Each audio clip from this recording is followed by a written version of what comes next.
السلام عليكم ورحمة الله وبركاته. الحمد لله رب العالمين، والصلاة والسلام على أشرف الأنبياء والمرسلين، نبينا وحبيبنا محمد بن عبد الله وعلى آله وصحبه الأمين، أما بعد। আলহামদুলিল্লাহ, আমরা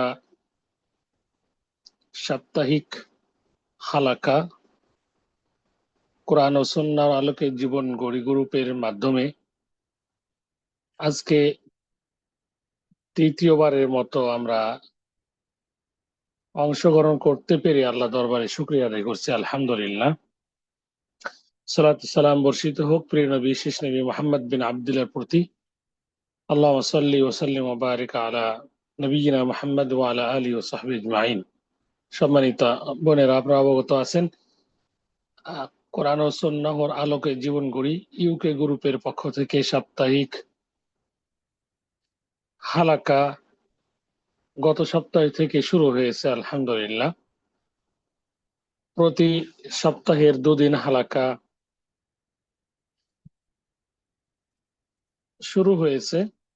গত সপ্তাহে দুদিন হালাকা মানডে এবং থার্সডে, সোমবার এবং বৃহস্পতিবার হালাকা সমাপ্ত করতে পেরেছি। আলহামদুলিল্লাহ, এই সপ্তাহ সোমবার, আজকে সোমবারের হালাকায় আপনাদেরকে স্বাগত জানাই। আপনাদের জন্য দোয়া করি, আল্লাহ যেন আপনাদের এই অংশগ্রহণকে কবুল করে নেন, জাযাক খায়ের দান করেন। যারা অসুস্থ আছেন, আল্লাহ যেন তাদেরকে শিফায়ে কামেলা আজরা দান করেন। যারা সুস্থ আছে, আল্লাহ আমাদেরকে পরিপূর্ণ সুস্থতার নিয়ামত ভোগ করা তৌফিক দান করুন। যারা আমাদের মাঝ থেকে চলে গেছেন, বিগত হয়ে মৃত্যুবরণ করেছেন, আল্লাহ তাদেরকে ক্ষমা করে দিয়ে জান্নাতুল ফিরদাউসের উত্তরাধিকারী বানিয়ে দিন, আমিন। আমরা হালাকার শুরুতে আবারও গতবারের মতো কোরআন তেলাওয়াত শুনবো। আমাদের স্নেহভাজন ছেলে ইউসুফের কাছ থেকে ইউসুফ সূরা কফ তেলাওয়াত করবে, 1 পেজ।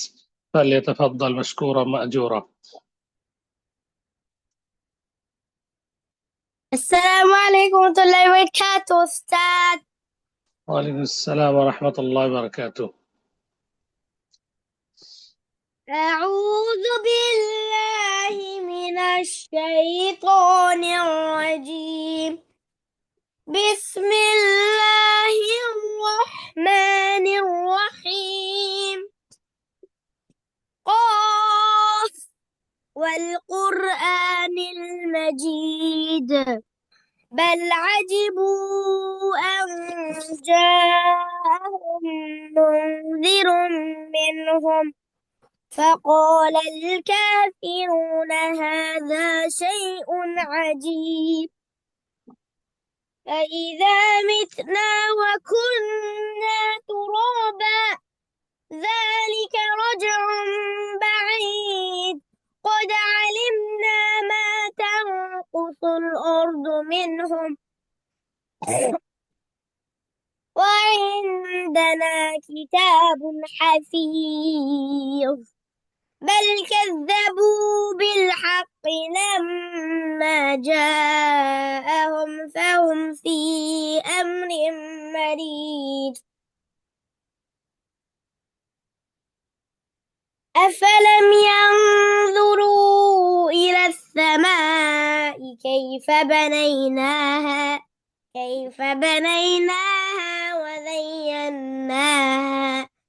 وزيناها وما لها من فروج والأرض مددناها وألقينا فيها رواسي وأنبتنا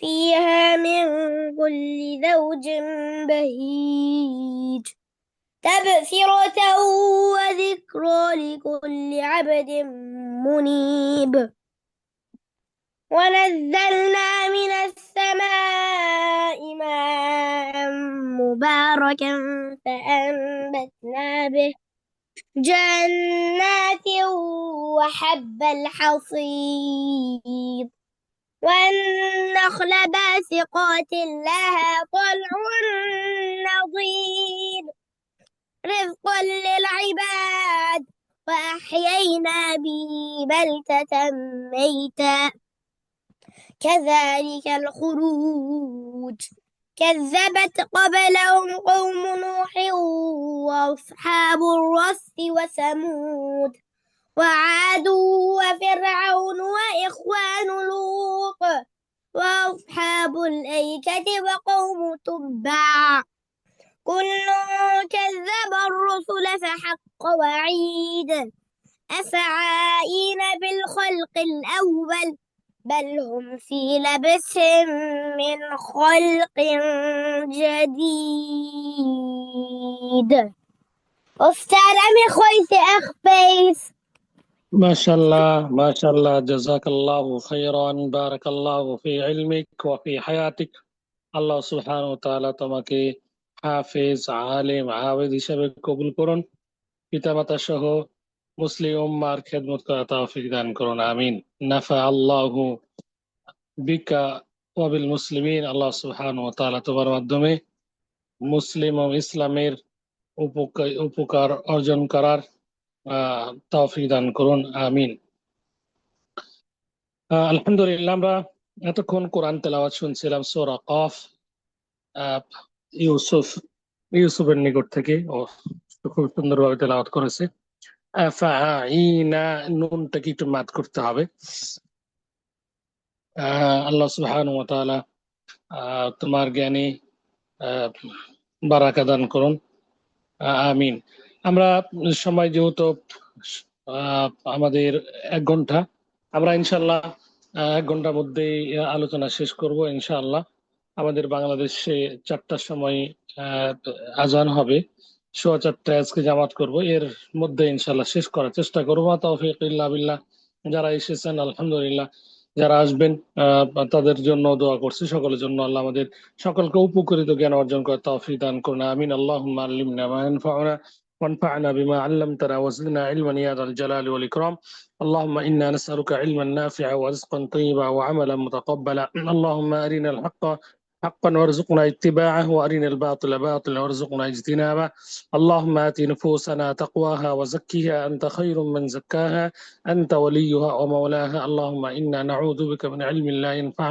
ومن قلب لا يخشى ومن نفس لا تشبع ومن دعوة لا يستجاب لها اللهم طهر قلوبنا من النفاق وأعمالنا من الرياء ولساننا من الكذب وعيوننا من الخيانة فإنك تعلم خائنة الأعين وما تخفي الصدور اللهم إنا نسألك الجنة وما قرب إليها من قول أو عمل ونعوذ بك من النار وما قرب إليها من قول أو عمل اللهم اعتق رقابنا ورقاب آبائنا من النار سبحانك لا علم لنا إلا ما علمتنا إنك أنت العليم الحكيم وبعد أعوذ بالله من الشيطان الرجيم بسم الله الرحمن الرحيم الحمد لله رب العالمين الرحمن الرحيم مالك يوم الدين إياك نعبد وإياك نستعين اهدنا الصراط المستقيم صراط الذين أنعمت عليهم غير المغضوب عليهم ولا الضالين آمين الحمد لله সূরা ফাতিহার তেলাওয়াত আমরা শুনলাম আল্লাহ সুবহানাহু ওয়া তাআলা সূরা ফাতিহা সহ ফুল কোরআন মুখস্থ করার আমল করার তৌফিক দান করুন আমিন সূরা ফাতিহা আমরা আলোচনা শুরু করেছিলাম গত সোমবারে আমরা সূরা ফাতিহার পূর্বে আউযু বিল্লাহ এবং বিসমিল্লাহ পড়ার বিধান সারসংক্ষেপে আপনাদের সামনে তুলে ধরেছিলাম আজকে আমরা সূরা ফাতিহার বাকি অংশ যতটুকু আল্লাহ তৌফিক দিবেন ততটুকু আমরা তেলাওয়াত করার এবং তাফসীর করার চেষ্টা করব মা তৌফিক ইল্লা বিল্লাহ আলাইহি তাওয়াক্কালতু ওয়া ইলাইহি উনীব প্রতি সোমবার এভরি মানডে আমাদের এই হালাকা তাফসীরুল কোরআন কোরআনের তাফসীরের হালাকা ইনশাআল্লাহ অনুষ্ঠিত হবে সময় হয়তো বা কম বেশি হতে পারে। তো ইউকে সময় বর্তমান 10টা, সকাল 10টা, বাংলাদেশ সময় বিকেল বা দুপুর 3টা। তো সবাই আগপিস আপনাদের করা হতে পারে সকলের সুবিধার্থে। সময়টাকে অ্যাডমিন আপুরা এটা বিবেচনায় দেখবেন, কম বেশ করবেন ইনশাআল্লাহ। আল্লাহ সুবহানাহু ওয়া তাআলা আমাদের এই হালাকাকে কিয়ামত পর্যন্ত দায়েম কায়েম রাখুন। আমরা শুরু করেছি, আমরা ইনশাআল্লাহ এখানে আমরা বিভিন্ন ধরনের আলোচনা করব। তো আজকে আলোচনা থাকবে সূরা আল ফাতিহার তাফসীর, এবং এর সাথে আনুষঙ্গিক তাওহীদের বিষয় আমরা আলোচনা করব বিইذنিল্লাহ, মা তাওফীক ইল্লা বিল্লাহ, আলাইহি তাওয়াক্কালতু ওয়া ইলাইহি উনীব। শুরুতে আজকে আমরা সূরা ফাতিহার আমরা অনুবাদ, সরল অনুবাদ আপনাদের সামনে তুলে ধরার চেষ্টা করব। শাব্দিক ওয়ার্ড, শাব্দিক শাব্দিক অর্থ আপনাদের সামনে তুলে ধরার চেষ্টা করব বিইذنিল্লাহ, মা তাওফীক ইল্লা বিল্লাহ। আউযু বিল্লাহি মিনাশ শাইতানির রাজীম, বিসমিল্লাহির রহমানির রহিম। আমরা সকলে জানি আউযু বিল্লাহি, আমি আশ্রয় চাচ্ছি, বিল্লাহি আল্লাহর কাছে, মিনাশ শাইতানির রাজীম বিতাড়িত শয়তান থেকে, মিনাশ শয়তান থেকে, আর রাজীম বিতাড়িত শয়তান থেকে আল্লাহর কাছে আমি আশ্রয় চাচ্ছি। বিসমিল্লাহির রহমানির রহিম, পরম করুণাময় অসীম দয়ালু আল্লাহর নামে শুরু করছি। এখানে আবদাউ বিসমিল্লাহির রহমানির রহিম, আবদাউ একটি শব্দ উজ্জ রয়েছে। আরবি বাক্যে, সেন্টেন্সে অনেক ওয়ার্ড এটি লুকায়িত থাকে, উজ্জ থাকে। এখানেও উজ্জ রয়েছে। বিসমিল্লাহ আল্লাহর নামে, আর রহমান যিনি রহমান, আর রহিম যিনি রহমান করুণাময় অসীম দয়ালু, তার নামে শুরু করছি, তার নামে শুরু করছি। আবদাউ আমি শুরু করছি, বিসমিল্লাহি আল্লাহর নামে, আর রহমান যিনি করুণাময়, পরম করুণাময়, আর রহিম অতি দয়ালু। আমরা আর রহমান রহিমের ব্যাখ্যা আমরা পরে করবো ইনশাআল্লাহ। আমরা শাব্দিক ওয়ার্ড আগে আমরা জেনে নিই। এরপর আল্লাহ সুবহানাহু ওয়া তাআলা বলছেন আলহামদুলিল্লাহি রাব্বিল আলামিন।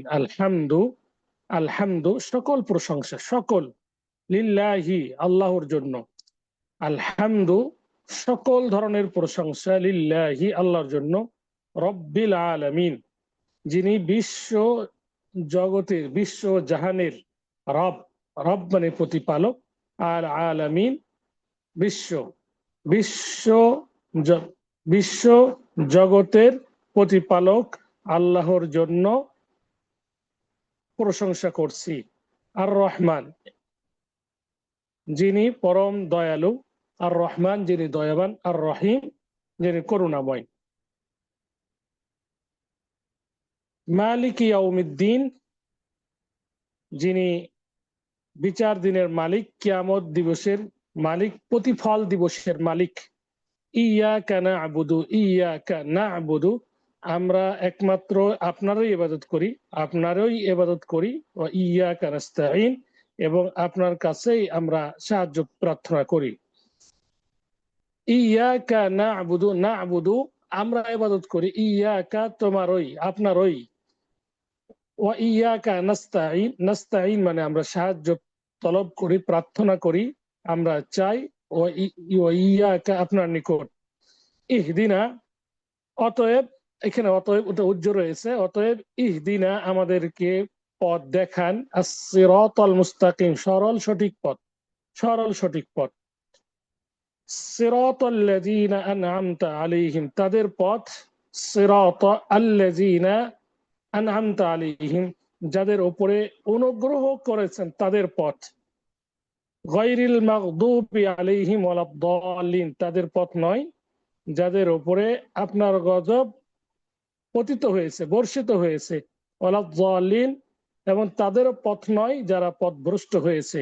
আমিন। আল্লাহ তুমি কবুল করো, আল্লাহুম্মা ইস্তাজিব লানা, আল্লাহ আমাদেরকে কবুল করো। শাব্দিক অর্থ আমরা এতক্ষণ জানলাম। শাব্দিক অর্থে একটি সেন্টেন্স পরিপূর্ণ বোঝা যায় না, বোঝা সম্ভব নয়। এই জন্যই কোরআনকে বলা হয় থাকে, কোরআন হচ্ছে মতন, মূল অংশ, আর হাদিস হলো এর ব্যাখ্যা। হাদিস হলো এর ব্যাখ্যা। আমরা গত ক্লাসে বলেছিলাম যে তাফসীর করতে হলে বেশ কয়েকটি বিষয় প্রয়োজন। তন্মধ্যে একটি হলো যে আহ কোরআন কোরআনকে ব্যাখ্যা করা, কোরআনকে জানা কোরআনের মাধ্যমেই, কোরআনের এক আয়াতকে ব্যাখ্যা করা আর এক আয়াতের মাধ্যমে। তাফসিরুল কোরআন বিল কোরআন, তাফসির কোরআনের মাধ্যমে তাফসির করা, এটা সর্বোত্তম।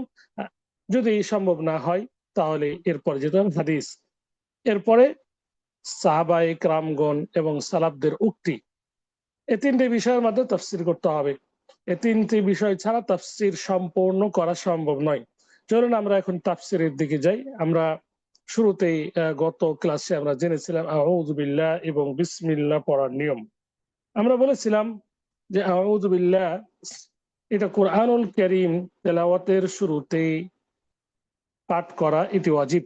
কারণ আল্লাহ সুবহানাহু ওয়া তাআলা বলেছেন فإذا قرأت القرآن فاستعذ بالله من الشيطان الرجيم فإذا قرأت القرآن فاستعذ بالله من الشيطان الرجيم যখন কোরআন পাঠ করবে তখন অভিশপ্ত শয়তান হতে আল্লাহর আশ্রয় চাও।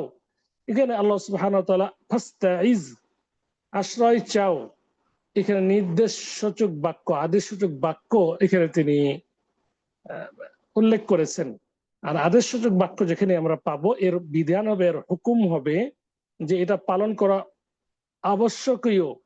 বিসমিল্লাহ আউযু বিল্লাহ বলা এটা আবশ্যকীয় কোরআন তেলাওয়াতের শুরুতে।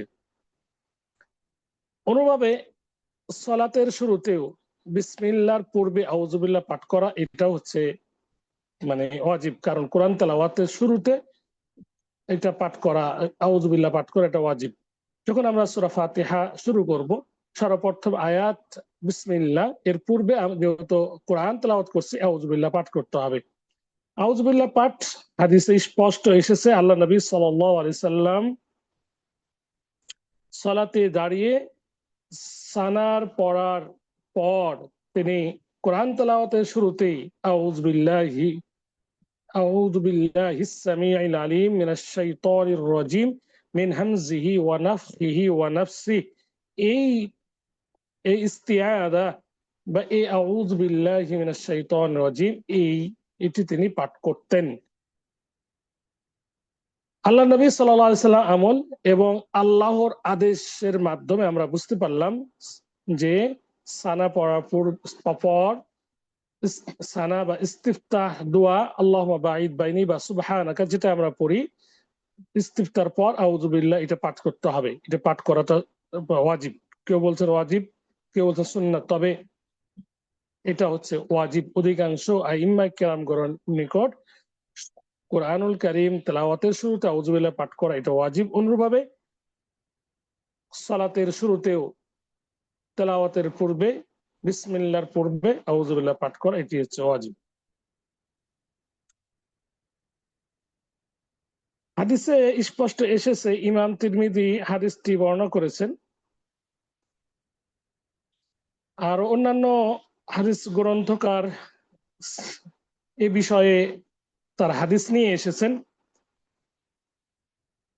এটি সকল উলামায়ে কেরামগণের নিকট, বিশেষ করে ইমাম শাওকানি রাহিমাহুল্লাহ তিনি বলছেন যে এটি সালাতের প্রথম রাকাতের কিরাতের পূর্বে বলতে হবে। এটি বলতেই হবে প্রথম রাকাতের কিরাত শুরুর পূর্বেই। নাইলুল আওতার নামক যে গ্রন্থ রয়েছে তিরমিজির ব্যাখ্যা, সেখানে এবারে বলেছেন ফরজ সুন্নত নফল সহ সকল সালাতের প্রথম রাকাতে নবী করিম সাল্লাল্লাহু আলাইহি সাল্লাম সানার পরে আউযু বিল্লাহ পাঠ করতেন সকল সালাতে। এ ব্যাপারে অনেকগুলো হাদিস আছে, আমি সেদিকে যাব না, আমরা সংক্ষেপে বলবো যে আউযু বিল্লাহ পাঠ যেমন কোরআনুল কারীম তেলাওয়াতের শুরুতে ওয়াজিব, সালাতের মধ্যেও কোরআনুল কারীম যখন আমরা তেলাওয়াত করব সূরা ফাতিহা তখন আউযু বিল্লাহ পাঠ করা এটা ওয়াজিব। চলুন আমরা বিসমিল্লাহ পাঠের দিকে ফিরে যাই। বিসমিল্লাহির রহমানির রহিম। এর আগে আরেকটু আমরা বলি, আউযু বিল্লাহ নিয়ে কথা বলবো যে আউযু বিল্লাহ এটা পাঠ করা যেমন ওয়াজিব, এর পাঠ করা অনেক ফজিলত আছে এবং এর পাঠ করার অনেক সওয়াব আছে। আল্লাহ সুবহানাহু ওয়া তাআলা তার নবীকেই এর নির্দেশ করে বলছেন, অকুর রব্বি আউযু বিকা মিন হামাযাতিশ শায়াতিন ওয়া আউযু বিকা রব্বি আন ইয়াহদুরুন। হে নবী, তুমি বলো,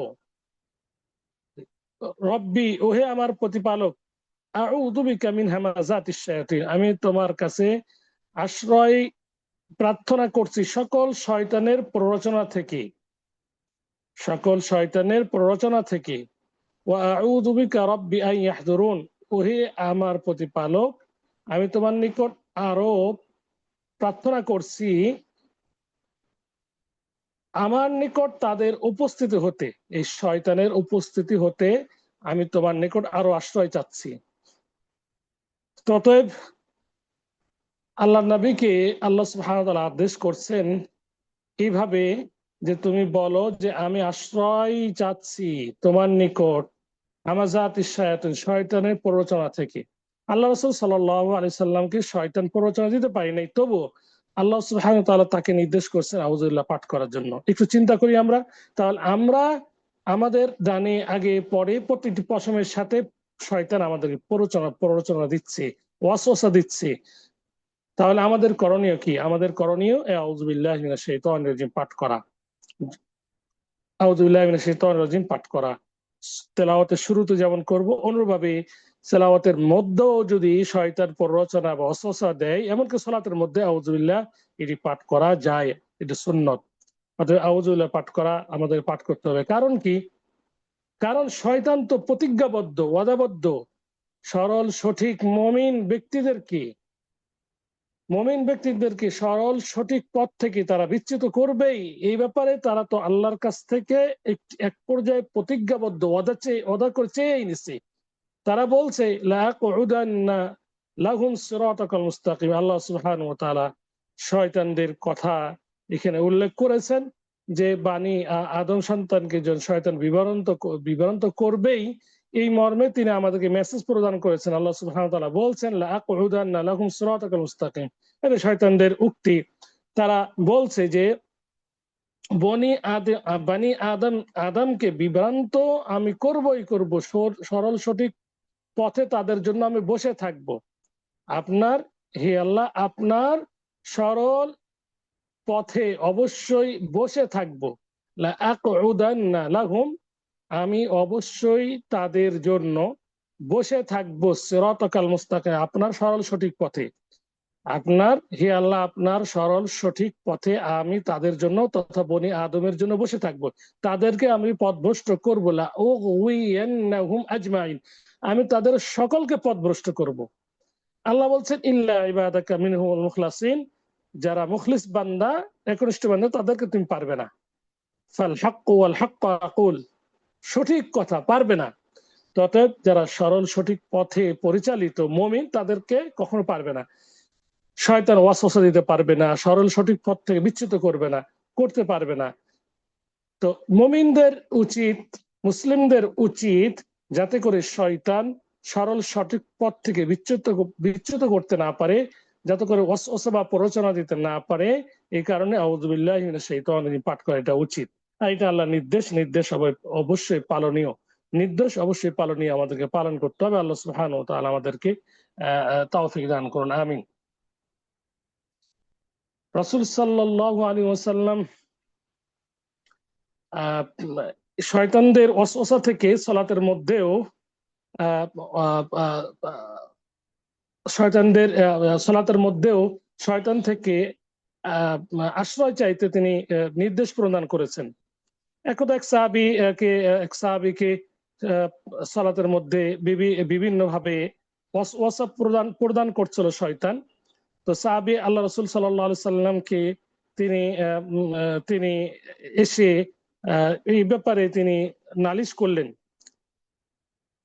তিনি বললেন যে আমার মাঝে শয়তান আমার মাঝে এবং আমার সালাতের মাঝে অন্তরালা সৃষ্টি করে দেয়, বাধা সৃষ্টি করে দেয়, সন্দেহ ফেলে দেয়, আমি এই ক্ষেত্রে কি করতে পারি? এক সাহাবী এসে বললেন, সাহাবীটির নাম আবুল আলা আস-সাকাফি রাদিয়াল্লাহু তাআলা আনহু। তিনি বলছেন যে হে আল্লাহর রাসূল, শয়তান তো আমার মাঝে এবং সালাতের মাঝে এটা ওয়াসওয়াসা তৈরি করছে, বিভিন্ন ভাবে আমাকে সালাত থেকে বিরত রাখার চেষ্টা করছে, এই মুহূর্তে আমি কি করতে পারি? রাসূল সাল্লাল্লাহু আলাইহি সাল্লাম বললেন, তো লোকটিকে উদ্দেশ্য করে বললেন, যালিকা শাইতান, এই যে ওয়াসওয়াসা তৈরি করছে তোমার মাঝে এবং তোমার সালাতের মাঝে, জেনে রাখো এটা একটি শয়তান। তার নাম হলো ইকালু লাহু খিনজাব, ওই শয়তান হলো খিনজাব, তার নাম হলো, ওই শয়তানের নাম খিনজাব। ফাইদা আহসাসতাহু, যখন তুমি এইভাবে অনুভব করবে যে তোমার মাঝে শয়তান এবং তোমার সালাতের মাঝে শয়তান অন্তরায় বা বাধা সৃষ্টি করছে, যখন তুমি এটা জানতে পারবে, বুঝতে পারবে, ফাতা ফাতা আউযু বিল্লাহি মিনহু ওয়াসকিল আলা ইয়াসারিকা সালাসা, তখন তুমি আল্লাহর নিকট এই শয়তান থেকে আশ্রয় চাবে। ওয়াসফিল ওয়াসফিল ওয়াসফিল আলা ইয়াসারিকা সালাসা, এবং তোমার বাম দিকে 3 বার থুতু নিক্ষেপ করবে। প্রিয় উপস্থিতি, আমাদের আলোচ্য বিষয় হলো যে শয়তান ওয়াসওয়াসা তৈরি করবেই করবে, এবং সরল পথ থেকে মুমিন মুসলিমদেরকে বিচ্যুত করার জন্য সর্বদাই সরল পথের মাঝখানে বসেই থাকবে। অতএব তার থেকে আশ্রয় চাওয়ার জন্য আমাদেরকে আউযুবিল্লাহি মিনাশ শাইতানির রাজিম এটি আমাদেরকে বলতে হবে। এরপরে বিসমিল্লাহির রহমানির রহিমের দিকে আমরা ফিরে যাব। বিসমিল্লাহ, এখানে একটি শব্দ উজ্জ আছে, বিসমিল্লাহির রহমানির রহিম, আমি আল্লাহর নামে শুরু করছি, পরম করুণাময় অতি দয়ালু। তো বিসমিল্লাহ, লা বিসমিল্লাহ, বিসমিল্লাহ, আমি আল্লাহর নামে শুরু করছি। এখানে আবদাউ শব্দটি উজ্জ রয়েছে, আবদাউ বিল্লাহি, আল্লাহর নামে শুরু করছি। আল্লাহর এরপর 2টি গুণ এখানে উল্লেখিত হয়েছে, আর রহমান এবং রহিম। যিনি রহমান এবং রহিম আমরা পরবর্তীতে ব্যাখ্যাতে যাব ইনশাআল্লাহ। যিনি দয়ালু, তার নামে আমি শুরু করছি। এখন বিসমিল্লাহ এটি স্বয়ং সম্পূর্ণ সূরা ফাতিহার আয়াত, আমরা গত ক্লাসে বলেছিলাম। হাদিস স্পষ্ট এইভাবে এসেছে যে সূরা ফাতিহার আয়াতের ব্যাপারে স্পষ্ট হাদিসে এসেছে, এবং মুসহাফ মাদিনাতেও 1 নম্বর আয়াত হিসেবে গণ্য করা হয়েছে। কারণ হাদিসে এইভাবে এসেছে, ইদা ক্বরাতুম আলহামদুলিল্লাহ ফাকরাউ বিসমিল্লাহির রহমানির রহিম। আল্লাহ বলছেন, যখন তোমরা আলহামদুলিল্লাহ পাঠ করবে তখন বিসমিল্লাহ বলবে, বিসমিল্লাহ পাঠ করবে। এখান থেকে উলামায়ে কেরামগণ বলছেন যে আলহামদুলিল্লাহ এর পূর্বে আরেকটি আয়াত আছে, সেটি হলো বিসমিল্লাহ। বিসমিল্লাহ সূরা ফাতিহার আয়াত 7টি, সর্বসম্মতিক্রমে 7টি, কিন্তু অনেক উলামায়ে কেরামগণ বিসমিল্লাহকে 1 নম্বর গণ্য করেননি, আলহামদুলিল্লাহকে 1 নম্বর গণ্য করেছেন। তবে বিশুদ্ধ মত অনুযায়ী এই হাদিস এবং অন্যান্য সালাফে সালেহিনগণের উক্তি অনুযায়ী বিসমিল্লাহ সূরা ফাতিহার স্বয়ং সম্পূর্ণ আয়াত, এবং সকল উলামায়ে কেরামগণের সম্মতিক্রমে সূরা নামলের একটি আয়াত বিসমিল্লাহির রহমানির রহিম। আল্লাহ নবী সাল্লাল্লাহু আলাইহি সাল্লাম বিসমিল্লাহ পাঠ করতেন সালাতে নীরবে, সর্বদাই উঁচু স্বরে যখন সালাত আদায় করতেন, কিরাত করতেন, যেমন ফজর, ইশা, মাগরিব, তখনও তিনি বিসমিল্লাহ, আউযুবিল্লাহ, বিসমিল্লাহ নীরবে পাঠ করতেন। তাহলে বিসমিল্লাহ পাঠ করা নীরবে, এটি সুন্নত, জোরে নয়। সব সব সালাতেই বিসমিল্লাহ, আউযুবিল্লাহ, বিসমিল্লাহ নীরবে পাঠ করা, এটি সুন্নত, এটি সুন্নাত। সূরা ফাতিহার 7টি আয়াত, ওয়ালাকাদ আতাইনাকা সাবআম মিনাল মাসানি ওয়াল কুরআন আযীম, এখান থেকে আমরা বুঝতে পারি সূরা নাহলের সূরা হিজরের যে আয়াত, যে ওয়ালাকাদ আতাইনাকা সাবআম মিনাল মাসানি, যে বারবার পঠিত 7টি আয়াত তোমাকে উপহার প্রদান করা হয়েছে। এখানে সাবউল মাসানি বারবার পঠিত 7টি আয়াত হলো সূরা ফাতিহার আয়াত। সূরা ফাতিহার 7টি আয়াতের শুরু আয়াত হলো বিসমিল্লাহির রহমানির রহিম। এই কারণে সূরা ফাতিহার শুরুতে বিসমিল্লাহ অবশ্যই আমাদেরকে বলতে হবে, আউযুবিল্লাহ এবং বিসমিল্লাহ বলতে হবে, আউযুবিল্লাহ, বিসমিল্লাহ, এরপরে আলহামদুলিল্লাহি রাব্বিল আলামিন শুরু করতে হবে। আমরা তখন জানলাম আউযুবিল্লাহ পাঠ করার বিধান, বিসমিল্লাহ পাঠ করার বিধান। এখন আমরা সূরা ফাতিহার শুরু নিয়ে কথা বলবো। সূরা ফাতিহা মক্কায় অবতীর্ণ হয়েছে, মাক্কি সূরা বলে এটি উলামায়ে কেরামগণ বলেছেন।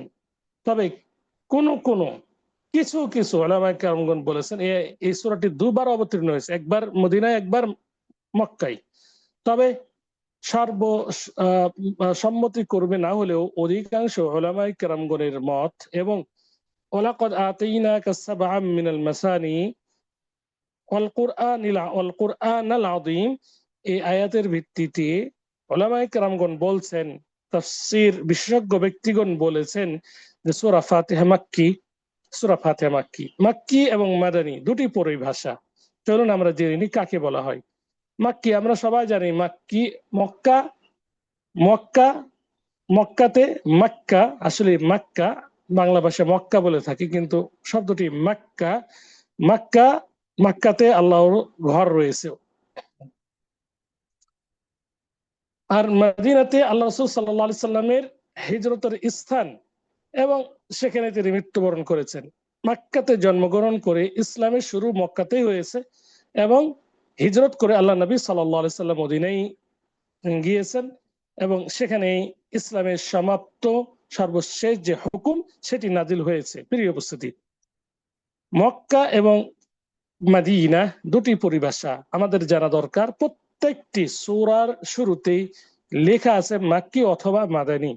মাক্কি মাদানী অর্থ কি, এর বেশ কয়েকটি পরিভাষা উলামায়ে কেরামগণ উল্লেখ করেছেন। আমি যেটি গ্রহণযোগ্য মত সেটি আপনাদের সামনে উল্লেখ করব। সেটি হলো হিজরতের পূর্বে যে সূরাগুলো অবতীর্ণ হয়েছে, হিজরতের পূর্বে একটু খেয়াল করে আমরা শুনি, হিজরতের পূর্বে যে সূরাগুলো অবতীর্ণ হয়েছে সেই সূরাগুলোকে বলা হয়ে থাকে মাক্কি সূরা। সেগুলো মক্কায় অবস্থান আল্লাহ রাসূল করুক বা না করুক, হিজরতের পূর্বে যে সূরাগুলো যে আয়াতগুলো অবতীর্ণ হয়েছে, হিজরতের পূর্বে যেখানে অবতীর্ণ হোক না কেন, হিজরতের পূর্বে যে সূরাগুলো যে আয়াতগুলো অবতীর্ণ হয়েছে সেগুলোকে বলা হয়ে থাকে মাক্কি। এবং হিজরতের পরে যে আয়াতগুলো যে সূরাগুলো অবতীর্ণ হয়েছে সেগুলোকে মাদানী বলা হয়ে থাকে। আল্লাহ রাসূল সাল্লাল্লাহু আলাইহি ওয়াসাল্লাম যেখানেই থাকুক না কেন, হিজরতের পরে যে সূরাগুলো অবতীর্ণ হয়েছে, যদিও আল্লাহ রাসূল মক্কায় ছিলেন তবুও সেইগুলোকে বলা হয়ে থাকে মাদানী। মাদানী, আবার বলছি, মক্কায় অবতীর্ণ হোক বা মদিনায় অবতীর্ণ হোক, এটি ধর্তব্য বিষয় না, আসল বিষয় না। আসল বিষয় হলো হিজরতের পূর্বে যে সূরা যে আয়াতগুলো অবতীর্ণ হয়েছে সেগুলোকে বলা থাকে মাক্কি। হিজরতের পরে যে সূরাগুলো যে আয়াতগুলো অবতীর্ণ হয়েছে সেগুলোকে বলা থাকে মাদানী। সূরা সূরা আল ফাতিহা এই নিয়মের ভিত্তিতে মাক্কি, কারণ আল্লাহ সুবহানাহু ওয়া তাআলা বলেন ওয়ালাকাদ আতাইনাকা সাবআম মিনাল মাসানি ওয়াল কুরআনাল আযীম। ওয়ালাকাদ আতাইনাকা সাবআম মিনাল মাসানি, বারবার পঠিত 7টি আয়াত তোমাকে উপহার দেওয়া হয়েছে, তোমাকে দেওয়া হয়েছে। এই আয়াতটি সর্বসম্মতিক্রমে মক্কা অবতীর্ণ হয়েছে। এই কারণে উলামায়ে কেরাম বলছেন এই সূরাটি মাক্কি, এই সূরাটি মাক্কি। চলুন আমরা এখন পরবর্তীতে যাই, আমরা তাফসীরের দিকে ফিরে যাই। আলহামদুলিল্লাহি রাব্বিল আলামিন। আমরা আয়াত সংখ্যা জানলাম 7টি আয়াত। শুরুর আয়াত বিসমিল্লাহ আমরা শেষ করেছি, যতটুকু আমরা করেছি আলহামদুলিল্লাহ। বর্তমান এটি যথেষ্ট, আর অনেক লম্বা আলোচনা আছে, সেগুলো আমরা সময় সাপেক্ষে করব ইনশাআল্লাহ। আলহামদুলিল্লাহি রাব্বিল আলামিন, আল্লাহ বলছেন আলহামদু, সমস্ত প্রশংসা, লিল্লাহি, আল্লাহর জন্য, রাব্বিল আলামিন, যিনি বিশ্ব জাহানের প্রতিপালক, যিনি জগৎ সমূহের প্রতিপালক। আমরা শুরুর শেষ ওয়ার্ড শব্দটি নিয়ে আমরা একটু বিশ্লেষণ করি। আলহামদু, এখানে যে আলিফ লাম এসেছে, আলিফ লাম এটাকে ইস্তিগরাকি বলা হয়ে থাকে ব্যাকরণগত ভাবে। যত প্রকার প্রশংসা রয়েছে, যত প্রকার, সকল প্রশংসার একমাত্র হকদার হলেন লিল্লাহ, আল্লাহ। যত প্রকার প্রশংসা রয়েছে, হামদ সানা রয়েছে, সর্বপ্রকার হামদ এবং সানার হকদার হলেন আল্লাহ সুবহানাহু ওয়া তাআলা। এই কারণে আল্লাহ সুবহানাহু ওয়া তাআলা বলছেন আলহামদুলিল্লাহি, সমস্ত প্রশংসা আল্লাহর জন্য। লিল্লাহি, আল্লাহর জন্য, অন্য কারো জন্য নয়। এরপরে যে ওয়ার্ডগুলো সেগুলো আল্লাহর সিফাত, আল্লাহর নামের সিফাত। লিল্লাহি, আল্লাহর জন্য, আল্লাহর নাম, আল্লাহর নাম হলো আল্লাহ, এটি হচ্ছে তার মেইন নাম। একে বলা হচ্ছে ইসমুল আযম, মহান নাম। আল্লাহর একটি হলো নাম, মহান নাম আল্লাহ। এই নামের যতগুলো আরো নাম রয়েছে সেগুলো হচ্ছে গুণাগুণ, গুণ।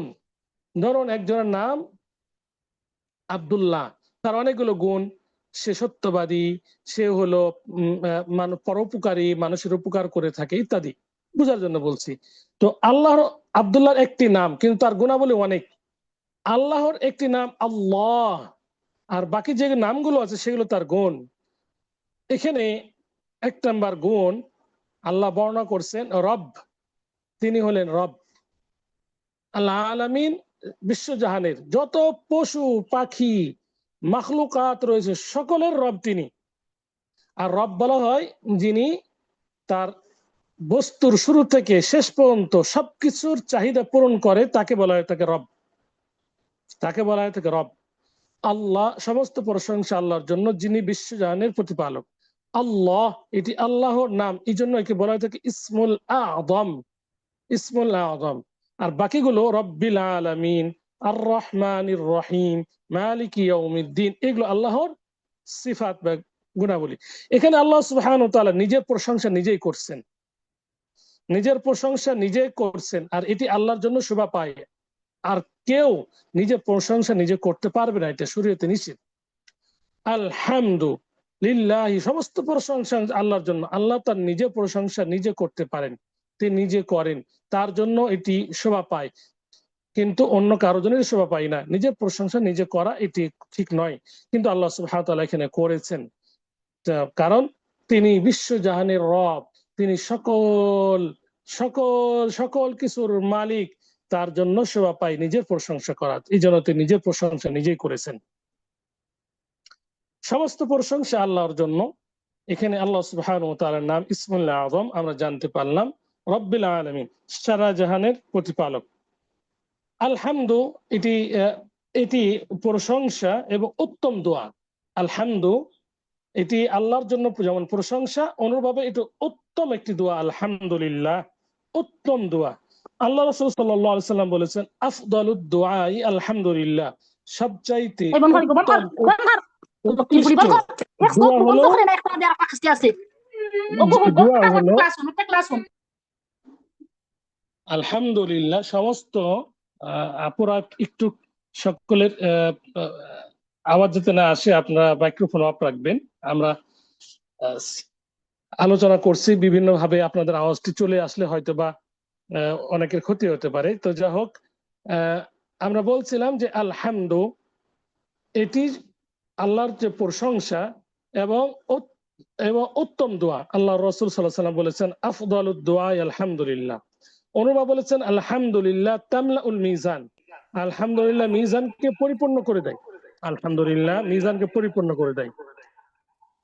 তো আলহামদুলিল্লাহ এটি এটি বলা সুন্নত এবং অনেক ফজিলত, অনেক ফজিলতের মধ্যে একটি ফজিলত জানতে পারলাম যে পাল্লাকে পরিপূর্ণ করে দেয়, সওয়াবের পাল্লাকে পরিপূর্ণ করে দেয়। আলহামদুলিল্লাহি তামলাউল মিজান।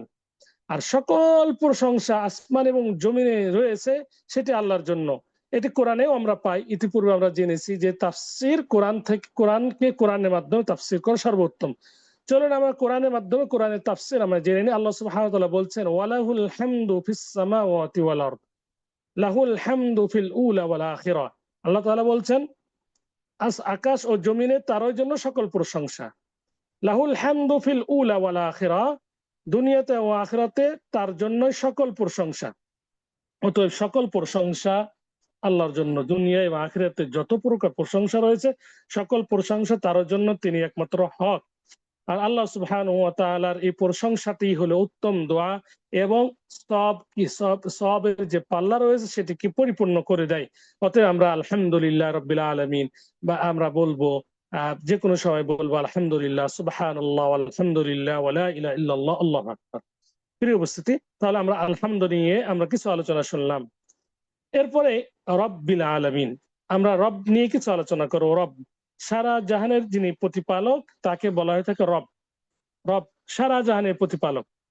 সারা বিশ্বের প্রতিপালক, যত মাখলুকাত রয়েছে সকলের প্রতিপালক হলেন আল্লাহ সুবহানাহু ওয়া তাআলা। রব, রব বলা হয় তাকে যিনি তাকে রব বলা হয়ে থাকে যিনি বস্তুকে যিনি বস্তুকে সৃষ্টি করার পর তার সম্পূর্ণ চাহিদা পূরণ করতে সক্ষম, তাকে বলা হয়ে থাকে রব। তো তাহলে বোঝা গেল যে রব যাকে তাকে বলা যাবে না।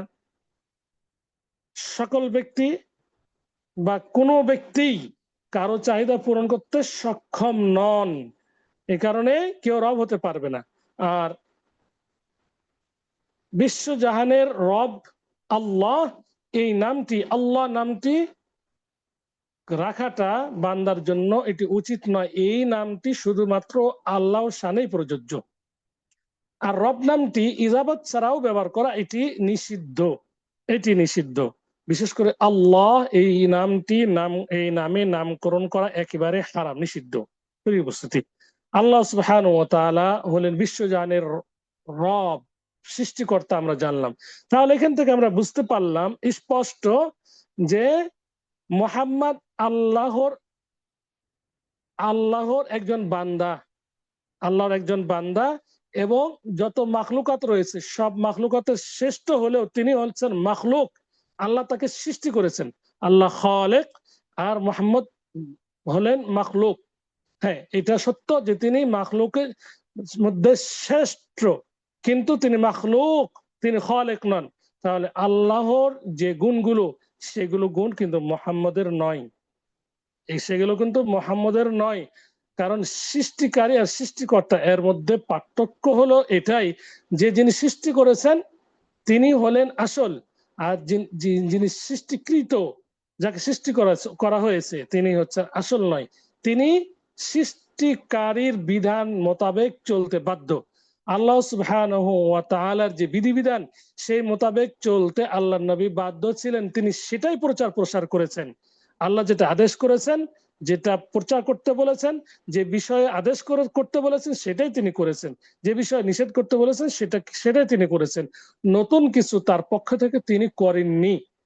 স্পষ্ট সূরা হাক্কাতে আমরা পেয়েছি আল্লাহ সুবহানাহু ওয়া তাআলা বলেছেন যে কোনো কিছু সংযোজন যদি করতো, সুম্মা লাকাতা'না মিনহুল ওয়াতিন, যদি কোনো কিছু সংযোজন বিয়োজন তিনি যদি করতেন, আল্লাহ নবীকে উদ্দেশ্য করে বলছেন, তাহলে তার আমরা এই রগকে, আসল যে রগ, গলার যে আসল রগ, এটাকে কেটে ফেলতাম।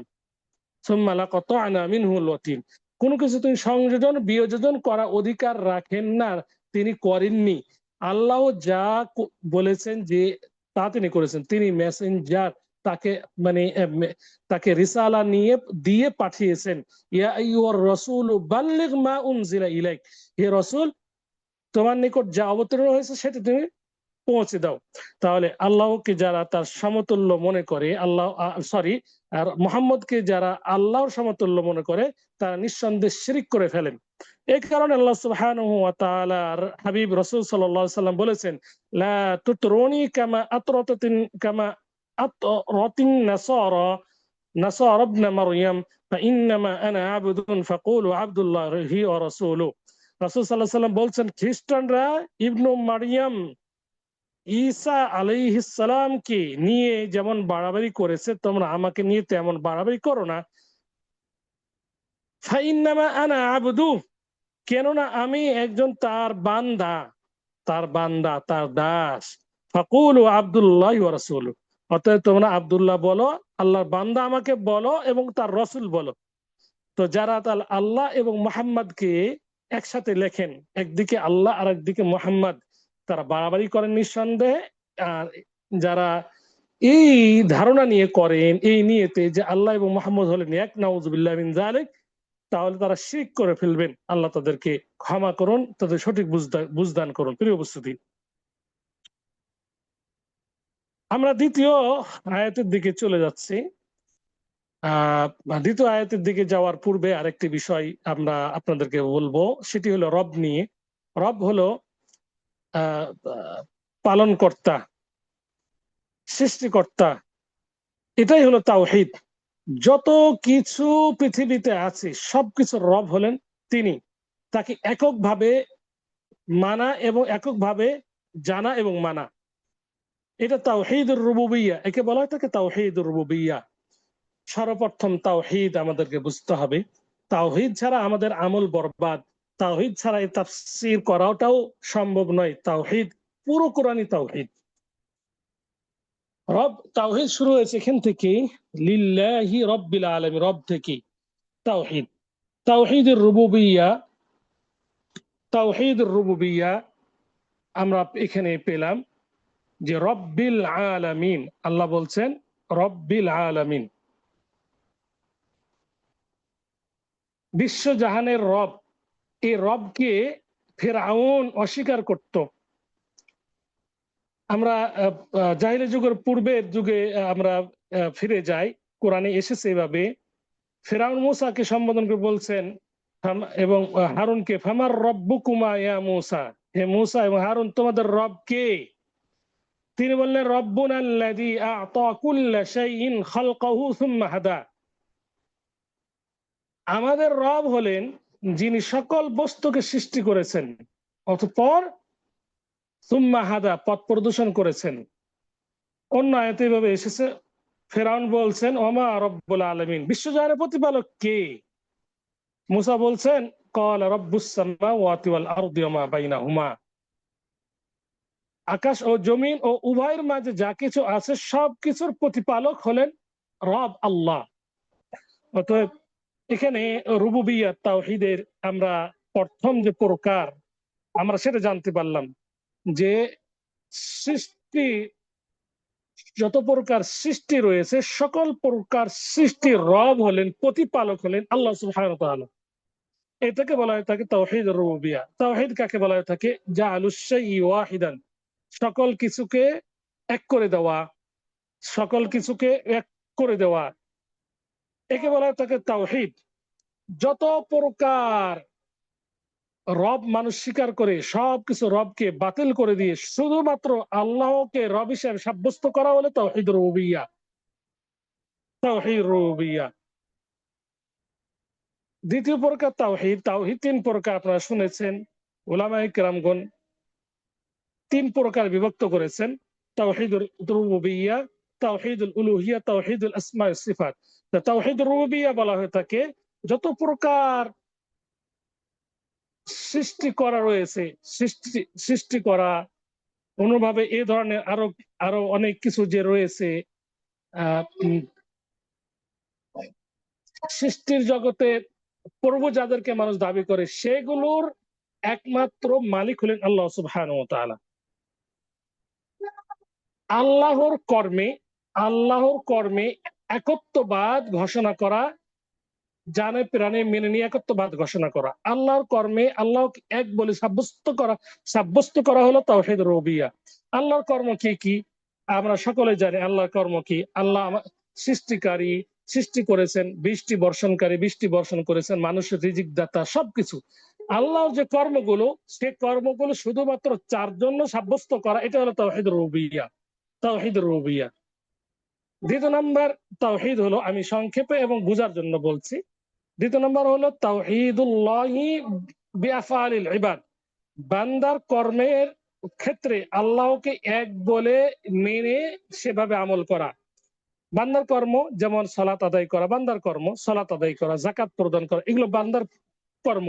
এই বান্দার কর্মগুলোকে একমাত্র আল্লাহর জন্য সাব্যস্ত করা, আল্লাহর প্রাপ্য মনে করা, এটা হলো তাওহীদুল উলুহিয়্যাহ। তাওহীদুল আসমা ওয়াস সিফাত হলো যে আল্লাহর যে সুন্দর নাম এবং গুণাবলী রয়েছে সেগুলোকে কোন রকম পরিবর্তন ছাড়াই তার জন্য নির্ধারণ করা, যেভাবে কোরআনে এসেছে, যেভাবে হাদিসে এসেছে। আল্লাহর যে নামগুলো 99টি বেশি আল্লাহর নাম রয়েছে, এক হাদিসে 99টি এসেছে, সেই সকল নামগুলোর প্রতি বিশ্বাস করা, ঈমান আনা, এটি হলো তাওহীদুল আসমা ওয়াস সিফাত। তাহলে আমরা আলহামদুলিল্লাহ রাব্বিল আলামিন এর মধ্যে আমরা তাওহীদুল উলুহিয়্যাহ পেলাম, যে বিশ্বজাহানের প্রতিপালক হলেন আল্লাহ সুবহানাহু ওয়া তাআলা। এখানে তাওহীদ রুবুবিয়্যাহ, তাওহীদুল্লাহি বিআফআলিহি, আল্লাহর কর্মে আল্লাহকে এক বলে জানা ও মানার নাম হলো তাওহীদ রুবুবিয়্যাহ। বিশ্বজাহানের প্রতিপালক, যতগুলো মাখলুকাত আল্লাহ সুবহানাহু ওয়া তাআলা সৃষ্টি করেছেন, সৃষ্টি করবেন, সকল কিছুর রব আল্লাহ, এটা এখান থেকে সাব্যস্ত হয়েছে। অতএব তাওহীদ রুবিয়া আমরা সূরা ফাতিহার মধ্যে পেলাম। আমরা ইতিপূর্বে বলেছিলাম যে আমরা ব্যাখ্যার মধ্যে, অনুবাদকের মধ্যে তাওহীদ নিয়েও আলোচনা করব, যেখানে আমরা তাওহীদের আমরা ওয়ার্ড গুলো পাবো। এখানে তাওহীদের ওয়ার্ড পেলাম বিধায় আমরা সেটাকে জানার এবং বলার চেষ্টা করলাম। দ্বিতীয় নাম্বার আয়াত, আর রহমানির রহিম। আর রহমানির রহিম, লিল্লাহি, এই যে আল্লাহর পরে, আল্লাহ ওয়ার্ডের পরে যেগুলো ওয়ার্ড আল্লাহ সুবহানাহু ওয়া তাআলা এখানে উল্লেখ করেছেন, রব্বিল আলামিন, এগুলো আল্লাহর এই নামের, এটা হচ্ছে গুণ। বিশ্বজাহানের প্রতিপালক হলেন আল্লাহ, এক নম্বর গুণ। দুই নম্বর গুণ হলো আল্লাহ কে? আল্লাহ হলেন আর রহমান, যিনি রহমান, আর রহিম, যিনি রহিম। চতুর্থ নাম্বার হলো যিনি মালিক ইয়াউমিদ্দিন, প্রতিফল দিবসের মালিক। তাহলে এখানে আল্লাহর অনেকগুলো গুণ আমরা পেলাম। রব্বিল আলামিন আমরা এটা কিছু আলোচনা করেছি। এখন আর রহমান আর রহিম, যিনি, দুটা অর্থ প্রায় এক, কিন্তু কিছু পার্থক্য আছে। উলামায়ে কেরামগণ, মুফাসসির কেরামগণ তারা পার্থক্য উল্লেখ করেছেন। হ্যাঁ, আর রহমানির রহিম, পরম করুণাময়, যিনি পরম দয়ালু, অতিশয় করুণাময়, এই ধরনের অনুবাদ করেছেন। কিন্তু তাফসিরে এর ব্যাখ্যা এইভাবে এসেছে, দুটোর পার্থক্য করেছে। দুটি অর্থ হচ্ছে রহমা, রহমা থেকে এই দুটি শব্দের উদ্গত হয়েছে। কে বলছেন না এর কোনো কোনো শব্দ নেই, এটি স্বয়ং সম্পূর্ণ শব্দ। আর রহমান আর রহিম, আল্লাহ এই দুটি গুণ, আল্লাহ এই দুটি গুণ। রহমান এই দয়ালু, পরম দয়ালু, এই ওয়ার্ড দিয়ে আল্লাহ সুবহানাহু ওয়া তাআলা বুঝিয়েছেন, যেটা মুফাসসিরুন কিরামগণ যারা বলছেন, সেটি হলো এই ধরনের দয়া, এই শব্দের মাধ্যমে যে দয়া আল্লাহ সুবহানাহু ওয়া তাআলা বুঝিয়েছেন, সেটি হলো কাফের মুশরিক সকলের উপরে যে দয়াটা আল্লাহ সুবহানাহু ওয়া তাআলা করছেন, সেই দয়ার কথাই এখানে তিনি উল্লেখ করেছেন আর রহমানের মাধ্যমে। আর রহমান। আর দ্বিতীয় ওয়ার্ডে আর রহিম, শুধুমাত্র এটি মুমিনদের প্রতি যে দয়া আল্লাহ সুবহানাহু ওয়া তাআলা স্পেশাল ভাবে করে থাকেন, সেটি হচ্ছে আর রহমান, আর রহিম, আর রহিম। কেউ কেউ বলছে আর রহমান এটি হলো দুনিয়াতে কাফির মুশরিক মুমিন সকলের উপর যে রহমত আল্লাহ সুবহানাহু ওয়া তাআলা করছেন, আল্লাহর রহমতে যে আমরা বেঁচে আছি, কাফের মুশরিক তাদেরকে যে আল্লাহ রহমত করে, দয়া করে যে রিজিক দিচ্ছেন, এটাকেই, এই শব্দটাই এখানে আল্লাহ সুবহানাহু ওয়া তাআলা বুঝিয়েছেন আর রহমান। তিনি হলেন ওই রহমান যিনি সকলের প্রতি দয়া করেন, কাফের মুশরিক, গরু ছাগল হাঁস মুরগি সকলের উপর যিনি দয়া করেন, তিনি হল রহমান। আর রহিম, যিনি কিয়ামত দিবসে মুমিনদের প্রতি দয়া করেন, কিংবা যিনি দয়া করবেন কিয়ামত দিবসে। আর রহিম এই ওয়ার্ড দিয়ে তিনি বুঝিয়েছেন। তাহলে আর রহমান এটি ব্যাপক দয়া বুঝায়, ব্যাপক দয়া, সকলের উপর দয়া। রব্বানা ওয়াসি'তা কুল্লা শাই, যেমন রাহমা, ওয়াসি'তা কুল্লা শাইইর রাহমাতাও ওয়া ইলমা, আল্লাহর দয়া সকল কিছু ব্যাপী। আর আল্লাহ সুবহানাহু ওয়া তাআলা বলছেন ওয়া কানা বিল মুমিনিনা রহিমা, ইয়া রহিমা, দ্বিতীয় যে ওয়ার্ড রহিমা, এখানে মুমিনদের প্রতি তিনি করুণাময়, দয়ালু। তো এই দ্বিতীয় ওয়ার্ড দিয়ে আল্লাহ সুবহানাহু ওয়া তাআলা মুমিনদের প্রতি দয়া করার অর্থ তিনি বুঝিয়েছেন। এটা উলামায়ে কেরামগণ, মুফাসসিরিন কেরামগণ এইভাবে বলেছেন। তাহলে আমরা আয়াতের অর্থ আমরা জানলাম এবং তাফসীর কিছু জানলাম। যে প্রথম আয়াতে আলহামদুলিল্লাহি রাব্বিল আলামিন, আল্লাহ বলছেন সমস্ত প্রশংসা আল্লাহর জন্য, যিনি বিশ্বজাহানের প্রতিপালক। আল্লাহ সুবহানাহু ওয়া তাআলার নাম, আসল নাম ইসমুল আযম, বড় নাম হলো আল্লাহ। এর বাকি যে ওয়ার্ড গুলো, রব্বিল আলামিন, বিশ্বজাহানের প্রতিপালক, এটা তার গুণ। দ্বিতীয় গুণ আর রহমান, তৃতীয় গুণ আর রহিম, চতুর্থ গুণ হলো মালিক ইয়াউমিদ্দিন, মালিক, যিনি মালিক, ইয়াউমিদ্দিন, বিচার দিবসের মালিক, কিয়ামত দিবসের মালিক, প্রতিফল দিবসের মালিক। আল্লাহ সুবহানাহু ওয়া তাআলা তার গুণ এখানে উল্লেখ করছেন যে তিনি হলেন মালিক, সকল কিছুর তিনি মালিক, সকল কিছুর মালিক, সকল কিছুর অধিকার একমাত্র প্রাপ্য হলেন তিনি। লিল্লাহি মুলকুস সামাওয়াতি ওয়াল আরদ, আল্লাহ বলছেন আল্লাহর জন্য নবমণ্ডল ও ভূমণ্ডল আধিপত্য। আল্লাহ হলেন আসমান এবং জমিনের মালিক। লাহু মুলকুস সামাওয়াতি ওয়াল আরদ, তার জন্য মালিকানা আসমান এবং জমিনের। ওয়ালিল্লাহি মুলকুস সামাওয়াতি ওয়াল আরদ, আসমান এবং জমিনের মালিক আল্লাহ। তাহলে মালিক ইয়াউমিদ্দিন, বিচার দিবসের মালিক, একমাত্র প্রতিফল দিবসের মালিক হলেন তিনি, আর কেউ নাই, আর কেউ নাই। তিনি বিচার করবেন, তিনি প্রতিফল দিবেন, তিনি মুমিনদেরকে জান্নাতে দিবেন, তিনি কাফের মুশরিকদেরকে জাহান্নামে দিবেন। তিনিই একমাত্র মালিক। তিনি পৃথিবীর এবং জমিন এবং আসমান, আসমান এবং জমিনের যা কিছু আছে, যা কিছু হবে, সবকিছুর মালিক তিনি। মালিক ইয়াউমিদ্দিন, আর কেউ মালিক নয়। তাহলে এখান থেকে যত ধরনের আহ বাতিল মালিকানা দাবি করে, যত ধরনের মানুষ, সকলের মালিকানা বাতিল। সাময়িক মালিক আমরা, আল্লাহ আমাদেরকে বানিয়েছেন বাড়ির মালিক, গাড়ির মালিক, কিন্তু এর মালিক হলেন আল্লাহ সুবহানাহু ওয়া তাআলা। মানুষ বিচার করে থাকে, কেউ কোরআন ভিত্তিক, কোরআন সহিহ সুন্নাহ ভিত্তিক, কেউ নিজের মন গড়া বিচার করে থাকেন, কিন্তু তিনি হলেন আহকামুল হাকিমিন, সকল বিচারকদের বিচারক। আমরা যারা মালিক, আমাদেরকে বানিয়েছেন, আমরা ক্ষণস্থায়ী, আসলে আমরা মালিক নয়। আল্লাহ আমাদেরকে এটি ব্যবহার করতে দিয়েছেন, অনুগ্রহ করে দিয়েছেন। তিনি মালিক, লাহু মুলকুস সামাওয়াতি ওয়াল আরদ, যা কিছু আছে সবকিছুর মালিক তিনি। অতএব যারা দাবি করে যে অমুক জিনিসের মালিক অমুক অমুক, এই দাবিগুলো ক্ষণস্থায়ী দাবি, ক্ষণস্থায়ী দাবি, দাবিগুলো বাতিল। সবকিছুর আধিপত্য তারই, মালিক তার, মালিক তিনি, সবকিছু তারই জন্য। অতএব এখানে বড়ত্ব বা অহংকার করা কিছু নেই। আমার বাড়ি, আমার গাড়ি আমাদের কিছুই না। আমাদের আমাদের যে আমরা যে মুখ দিয়ে কথা বলছি এটাও আমার না, একদিন আপনার বিপক্ষে বা পক্ষে সাক্ষী দিবে। অতএব সবকিছু হচ্ছে আল্লাহ সুবহানাহু ওয়া তাআলার সৃষ্টি। আল্লাহ সুবহানাহু ওয়া তাআলার সবকিছু, সুবহানাহু ওয়া তাআলা সবকিছুর মালিক। এখানে আমরা চতুর্থ আয়াতে আমরা জানতে পারলাম মালিক ইয়াউমিদ্দিন, মালিক হলেন বিচার দিবসের। ইয়াউমিদ্দিন, দিন আর দিন, আর দিন কিয়ামত বা প্রতিফল, যেটা আমরা বলি কিয়ামত দিবসের মালিক, প্রতিফল দিবসের মালিক।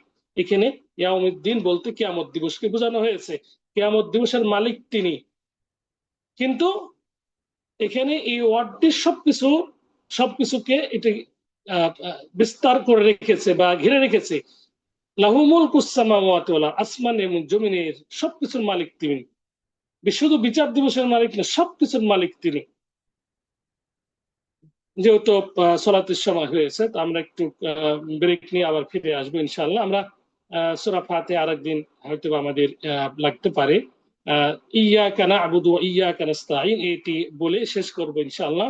ইয়াকা না'বুদু ওয়া ইয়াকা নাস্তাঈন, আল্লাহ সুবহানাহু ওয়া তাআলা বলছেন ইয়াকা না'বুদু ওয়া ইয়াকা নাস্তাঈন, আমরা একমাত্রই তোমার ইবাদত করি, ওয়া ইয়াকা নাস্তাঈন, এবং একমাত্র এবং আপনার নিকটেই আমরা সাহায্য চাই।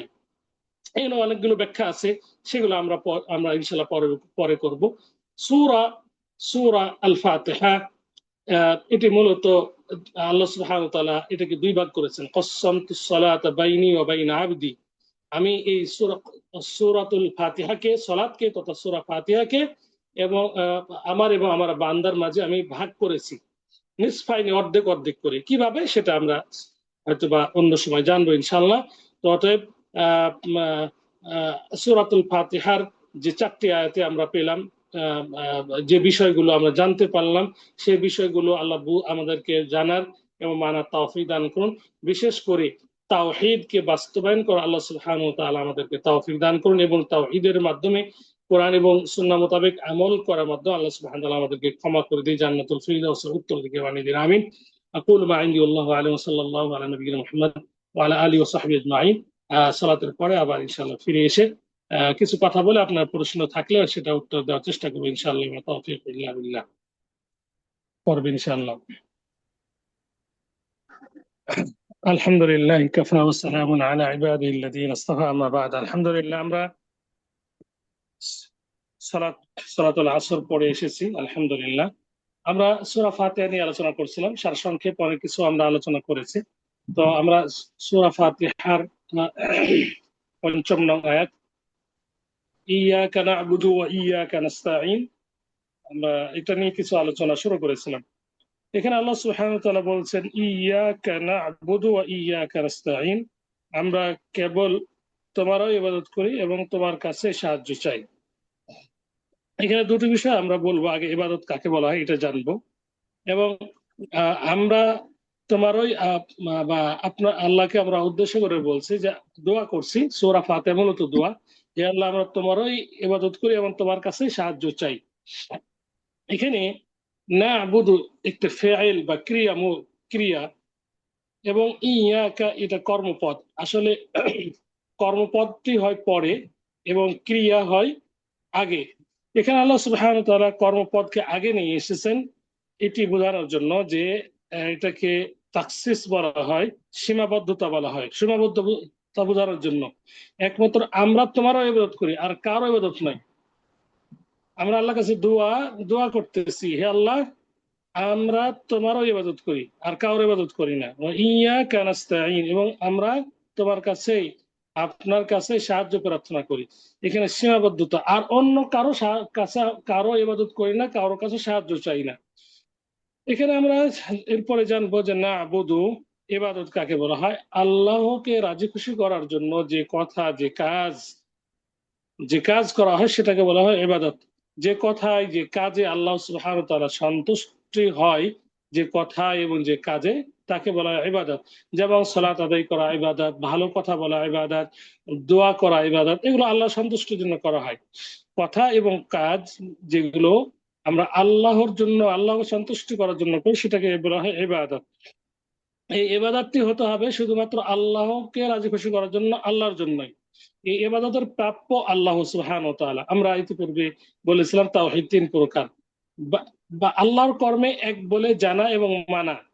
তাওহীদ রুবুবিয়্যাহ, আল্লাহ মানুষকে সৃষ্টি করেছেন, সকল মাখলুককে তিনি সৃষ্টি করেছেন, তিনি জীবন দানকারী, তিনি মৃত্যু দানকারী, রিজিক দাতা, এটা আল্লাহর কর্ম। আল্লাহর কর্মকে এক বলে জানা, তাকে এই কর্মগুলোকে সাব্যস্ত করা তার জন্যই, আর কারো এলে প্রাপ্য নয়। কেউ জীবন দিতে পারে না, মৃত্যু দিতে পারে না, কেউ রিজিক দিতে পারে না। এটাকে শুধুমাত্র আল্লাহ এগুলোর মালিক। এটাকে আল্লাহর জন্য সাব্যস্ত করা, আল্লাহকে মেনে নেওয়া, এই কর্মগুলোর জন্য এটা তাওহীদ রুবুবিয়্যাহ বলে। বান্দার কর্মে আল্লাহকে এক বলে জানা। বান্দার কর্ম কি? বান্দার কর্ম নামাজ পড়া, ইবাদত করা, হ্যাঁ, অন্যভাবে চাওয়া, এটা বান্দার কর্ম। এগুলোকে বলা ইবাদাহ। ইবাদাহ, সালাত আদায় করা ইবাদাহ, দোয়া জিকির আজকার করা ইবাদাহ। তাহলে এই দোয়া করাটা শুধু আল্লাহর জন্য হতে হবে, এটাকে বলা হয়ে থাকে তাওহীদুল উলুহিয়্যাহ। জবাহ করা, জবাহ করা, হ্যাঁ, এরপরে কুরবানি করা, এগুলো এগুলো সম্পূর্ণ ইবাদাহ, বান্দার কর্ম। বান্দা এগুলো করে থাকে, বান্দা জবাহ করে, বান্দা নামাজ পড়ে, বান্দা যাকাত দেয়, এগুলো সম্পূর্ণ আল্লাহর জন্য এটি হতে হবে, আর অন্য কারোর জন্য হবে না। ধরুন কোনো ব্যক্তি যদি জবাহ করে, মান্নত করে কোনো মাজারে, যে তাহলে এটা হবে না, কারণ এই বান্দা বাজারে কেন গেল, এটা এই এই বান্দা এটি পাওয়ার হকদার না। বান্দা মাকলুক, সৃষ্টি জীব, আর খালেক যিনি সৃষ্টি করেছেন, সৃষ্টিকারীর এটা অধিকার যে বান্দা থেকে এই হকটি তিনি পাবেন। কিন্তু বান্দা এটা না দিয়ে যদি কোনো কবরে যে যদি সাজদা দেয়, মাজারে যে মান্নত করে, সিন্নি দেয় ইত্যাদি দিলে শিরিক হয়ে যাবে। আল্লাহর সাথে এটাকে তুলনা করে বা আল্লাহর প্রাপ্যটাকে ওই কবরে দেওয়া হয়ে যাবে, এটা শিরিক হয়ে যাবে। এ কারণে আল্লাহ সুবহানাহু ওয়া তাআলা এখানে ক্রিয়াকে কর্মপদের আগে নিয়ে এসেছেন, যে আমরা একমাত্র তোমারই ইবাদত করি আর কারো নয়, তোমার কাছেই চাই। কারোর কাছে চাওয়ার প্রয়োজন হলে আল্লাহর কাছে যেয়ে চাইতে হবে। ইদা ইসতাআনতা ফাসতাঈন বিল্লাহ ওয়া ইদা সাআলতা ফাসআলিল্লাহ, যে তোমরা যখন চাবে আল্লাহর কাছে চাবে, যখন তোমরা কোনো সাহায্য তলব করবে আল্লাহর কাছে সাহায্য তলব করবে, অন্য কারো কাছে নয়। অন্য কারো কাছে সাহায্য তলব করা মানে শিরিক করা। শিরিক বলা থাকে আল্লাহর প্রাপ্যটাকে অন্য কাউকে দেওয়া। আল্লাহ একমাত্র এই বান্দার এই কর্মটা পাওয়ার হকদার। বান্দার এই যে ইবাদত, যে ইবাদতটা আল্লাহর জন্য, আল্লাহ একমাত্র প্রাপ্য। এই প্রাপ্যটা অন্য কাউকে দেওয়া মানে শিরিক করা। আর এই প্রাপ্যটাকে শুধু আল্লাহর জন্য সাব্যস্ত করা, এটা হলো তাওহীদুল উলুহিয়্যাহ। ইবাদতের ক্ষেত্রে আল্লাহকে এক বলে জানা এবং তাকে তার প্রাপ্য পরিপূর্ণ দেওয়া। কুরবানি করা, আমার জীবন মরণ, কুল ইন্না সালাতি ওয়া নুসুকি ওয়া মাহইয়ায়া ওয়া মামাতি লিল্লাহি রাব্বিল আলামিন, হে নবী তুমি মানুষকে বলে দাও, জানিয়ে দাও, নিঃসন্দেহে আমার সালাত, আমার জীবন, আমার কুরবানি সবকিছু বিশ্বজাহানের প্রতিপালকের জন্য। একে বলা হয়ে থাকে তাওহীদুল উলুহিয়া। আমরা একমাত্র তোমারও ইবাদত করি। যত প্রকার ইবাদত রয়েছে, দোয়া করা ইবাদত, জিকির করা ইবাদত, কুরবানি করা ইবাদত, নামাজ পড়া ইবাদত, ভালো কথা বলা ইবাদত, সব কিছু আল্লাহ তোমার জন্যই করি, তুমি একমাত্র এর প্রাপ্য, অন্য কেউ নয়। ওয়াইয়াকা নাস্তাঈন, এবং যত প্রকার সাহায্য তলব করি সব সব কিছু তোমার নিকটেই করি, অন্য কারো নিকট নয়। হে আল্লাহ আমাকে সন্তান দাও, হে আল্লাহ আমাকে রিজিক দাও, হে আল্লাহ তুমি আমাকে ভালো রাখো, হে আল্লাহ আমি অসুস্থ, তুমি আমাকে শিফা দান করো। সবকিছু চাওয়া আল্লাহর জন্য। বিল্লাহ, আল্লাহ রাসূল বলছেন যখন সাহায্য চাবে তখন একমাত্র আল্লাহ কাছে চাবে। তো সাহায্য চাওয়া একমাত্র আল্লাহ কাছে চাইতে হবে। ইবাদত আল্লাহর একমাত্র প্রাপ্য, এই সাহায্য চাওয়াটাও আল্লাহর কাছে চাইতে হবে, তিনি এটা প্রাপ্য। অর্থাৎ এটাকে বলা হয় তাওহীদ, বলা হয়ে থাকে তাওহীদুল উলুহিয়া, একে বলা হয়ে থাকে তাওহীদুল ইবাদ। তাওহীদুল ইবাদ বা তাওহীদুল উলুহিয়া, বান্দার কর্মের ক্ষেত্রেও আল্লাহকে এক বলে মানা, যে তিনি বান্দার কর্মগুলো পাওয়ার একমাত্র তিনি অধিকার, আর কেউ নাই। তাহলে এখান থেকে বুঝতে পারলাম যে মাজারে বা অন্য কোনো ব্যক্তি, ভালো কালো যেটাই হোক, অন্য কোনো ব্যক্তির নিকট যে চাওয়া, কোনো কিছু চাওয়া, এটা কিন্তু শিরক, এটা ঠিক নয়। মৃত্যু ব্যক্তির নিকট যে আফসোস হলেও এটা সত্য, এবং আমরা এটা জানি। বিশেষ করে সিলেটে অনেক মাজার রয়েছে, শাহজালাল, শাহপুরান ইত্যাদি, ওখানে যে অনেক মানুষ শিরক করে, যাই তার মাজার কাছে যায়। জি, মাজার যিনি শায়িত, তিনি তো মৃত্যুবরণ করেছেন, তিনি তো আরো চাচ্ছেন আমার আমার আমার জন্য কে দোয়া করবে। তিনি তো নিজেই প্রার্থী, তার কাছে যাই আবার মানে চাই যে মানে তুমি আল্লাহর ওলিয়া উলিয়া এটা দাও ওটা দাও ইত্যাদি চাই। আরো আশ্চর্যজনক হলেও সত্য এবং দুঃখজনক হলেও সত্য সেটা হলো কি, যে ওই ওই সব স্থানে বিভিন্ন পুকুরে বিভিন্ন ধরনের মাছ আছে, গজার মাছ, শোল মাছ ইত্যাদি মাছ, মাছের কাছে কুমির, হ্যাঁ, তাদের কাছে যেও সাহায্য চায়, নাউজুবিল্লাহ মিন যালিক। যেখানে তারাই মানে মুখাপেক্ষী, খাবার না দিলে কুমির মারা যাবে, খাবার না দিলে কুমির মারা যাবে, মাছ মারা যাবে, তার কাছে আবার যে চাই, নাউজুবিল্লাহ মিন যালিক। পাওয়া চাওয়ার কার কাছে চাইতে হবে? যিনি মুখাফিকিহীন, ওয়ালাম ইয়াকুল্লাহু কুফুয়ান আহাদ, যার কোনো তুলনা হয় না, লাইসা কামিসলিহি শাই, যার কোনো যার কোনো তুলনা হয় না, যার মতো কেউ নেই, যিনি খাবার গ্রহণ করেন না বরং যিনি খাবার প্রদান করেন, তার কাছে চাইতে হবে। আল্লাহ সুবহানাহু ওয়া তাআলা হাই, যিনি মৃত্যু বরণ করেন না, যিনি জীবিত, তার কাছে চাইতে হবে। মাছ তো মরে যায়, সে মাখলুক, মরবেই তো, মাখলুক, সে সৃষ্টিজীব, কুমির সৃষ্টিজীব, তার কাছে যে চাই। আল্লাহ তাদের তাদের ব্যাপারে বলছেন উলাইকা কাল আনআম বাল হুম আদাল, যারা জ্ঞান থেকেও জ্ঞানী নয়, জ্ঞানকে কাজে লাগাই না, যারা শুনেও শুনে না, দেখেও দেখে না, জ্ঞান থেকেও জ্ঞানের মর্যাদা বুঝে না, তারা হলো চতুষ্পদ জন্তুর মতো, বরং তাদের থেকে আরো বেশি নিকৃষ্ট। উলাইকা হুমুল গাফিলুন, তারাই হচ্ছে গাফিল। অতএব যারা শিরিক করে তারা হচ্ছে কি চতুষ্পদ জন্তুর মতো, কারণ তাদেরকে আল্লাহ জ্ঞান দিচ্ছে। কে তোমাকে সৃষ্টি করছে? যে তোমাকে সৃষ্টি করছে তার কাছে তুমি চাও, পাবে। তার কাছে না চায় আরেকজনের কাছে চাচ্ছে, সে মাছের কাছে গিয়ে চাচ্ছে, সে মৃত্যু ব্যক্তির নিকট চাচ্ছে, এগুলোকে বলা থেকে শিরিক, শিরিকের গুনাহ আল্লাহ সুবহানাহু ওয়া তাআলা তাওবা ছাড়া ক্ষমা করবেন না। অতএব এই যে তাওহীদুল উলুহিয়া এতে সাব্যস্ত হলো, একমাত্র এই তাওহীদুল উলুহিয়া আল্লাহর উদ্দেশ্যে করতে হবে। বান্দার যত প্রকার কর্ম ইবাদত, যত প্রকার বান্দা ইবাদত করে থাকে, জিকির, আজকার, চাওয়া, সবকিছু আল্লাহর জন্যই, এটা আল্লাহর কাছে এটা চাইতে হবে, আল্লাহর জন্যই করতে হবে। কুরবানি, হজ, যাকাত, নজর সবকিছু আল্লাহর উদ্দেশ্যে, আল্লাহর নিমিত্তেই করতে হবে। আল্লাহ সুবহানাহু ওয়া তাআলা আমাদের সঠিক বুঝদান করুন। এই আয়াত থেকে স্পষ্ট আমরা বুঝতে পারলাম যে আল্লাহর কাছে চাইতে হবে যত প্রকার ইবাদত, সর্বপ্রকার ইবাদতের হকদার তিনি, আর অন্য কেউ নয়। এবং যত প্রকার চাওয়া আমাদের রয়েছে, সর্বপ্রকার চাওয়া তার কাছে চাইতে হবে। আল্লাহ সুবহানাহু ওয়া তাআলা আমাদের সঠিক বুঝদান করুন, সঠিকভাবে তাওহীদ বাস্তবায়ন করার তৌফিক দান করুন। তাওহীদ না হলে আমরা কেউ জান্নাতে যেতে পারবো না, তাওহীদ ছাড়া কেউ জান্নাতে যেতে পারবে না। এই কারণে আমাদের তাওহীদকে আমাদের সবসময় বাস্তবায়ন করতে হবে। প্রিয় উপস্থিতি, সর্বশেষ আপনাদেরকে একটি পয়েন্ট উল্লেখ করে শেষ করবো, সেটি হলো আমরা দুই প্রকার তাওহীদ আজকে বিশেষ করে উল্লেখ করেছি। তাওহীদুর রুবুবিয়্যাহ, আল্লাহর যে কর্মগুলোকে সেগুলোকে তাকেই তার জন্য সাব্যস্ত করা, যেমন জীবনদাতা, রিজিক দাতা তিনি একমাত্র, আর কেউ নয়। তা দ্বিতীয় নম্বর তাওহীদুল ইবাদ বা তাওহীদুল উলুহিয়্যাহ, বান্দার যে কর্মগুলো রয়েছে, নামাজ পড়া, যাকাত প্রদান করা, সেগুলো আল্লাহর জন্য করা। কাফেরগণ, মক্কার কুরাইশগণ, তারা তাওহীদ রুবুবিয়্যাহকে মানতো। তারা তাওহীদ রুবুবিয়্যাহকে মানতো যে আল্লাহ আমাদের সৃষ্টি করেছেন, আল্লাহ সবকিছুর মালিক। ওয়ালা ইন সাআলতাহুম মান খালাকাস সামাওয়াতি ওয়াল আরদা লায়াকুলুন্না আল্লাহ। হে নবী, তুমি তাদেরকে জিজ্ঞাসা যদি করো যে আসমান জমিনের সৃষ্টিকারী কে, তারা এক বাক্যে বলে দিবে লায়াকুলুন্না আল্লাহ, আল্লাহ এগুলো সৃষ্টিকারী। কিন্তু এই কাফের মুশরিকরা, তারা আল্লাহকে এককভাবে সৃষ্টিকারী হিসেবে মানতো, কিন্তু তার ইবাদত করতো না। তারা কার ইবাদত করতো? মূর্তি পূজার ইবাদত করতো। মক্কাতে কাবা ঘরের মধ্যে মূর্তি ছিল, তাদের ঘরে মূর্তি ছিল, মূর্তির ইবাদত করতো। তারা আল্লাহ খালেক মানতো, সৃষ্টিকারী মানতো, কিন্তু আল্লাহকে ইবাদত, আল্লাহ যে ইবাদতের মালিক, তিনি যে একমাত্র প্রাপ্য ইবাদত, সেটা তারা মানতো না। তারা মূর্তি পূজার ইবাদত করত, মূর্তি পূজাকে বলতো আমাকে মুখ দাও, তো মুখ দাও, কিন্তু সৃষ্টিকারী হিসেবে আল্লাহকে মানতো।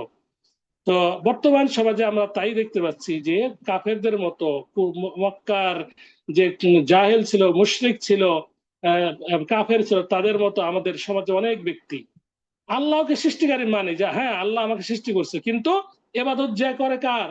যা করে মাজারে, মাজারে যে করে অমুক ব্যক্তি আমাকে দাও, ওই শোল মাছ, ওই গজার মাছের কাছে যে চায়, এবাদত তার কাছে করে। তাহলে তাদের মাঝে আমাদের মাঝে কি ধরনের পার্থক্য? পার্থক্য তো নেই। অতএব স্পষ্ট পার্থক্য আমরা দেখতে পাচ্ছি যে যারা এই তাওহীদুল উলুহিয়াকে যারা মানবে, তারাই আসল হচ্ছে মুওয়াহিদ, তাওহীদবাদী। যারা তাওহীদুল উলুহিয়াকে মানে না, তারা মূলত ওই কাফের মুশরিকদের মতো, জাহিলি যুগের কাফের মুশরিকদের মতো।